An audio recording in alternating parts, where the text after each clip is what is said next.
А что у вас на роду написано?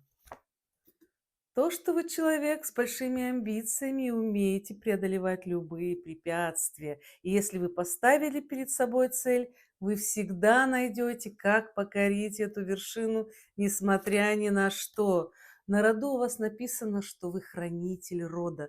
Вы создаете, оберегаете, помогаете, меняете ветку своего рода, растите, взращиваете все самым наилучшим образом и способом.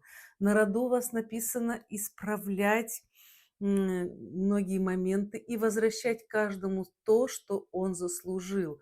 Восвояси по бумерангу всегда отправляете тому то, что к вам прилетело в удесятеренном состоянии.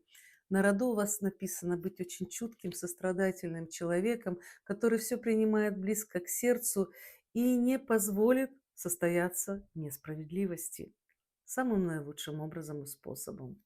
Как-то так.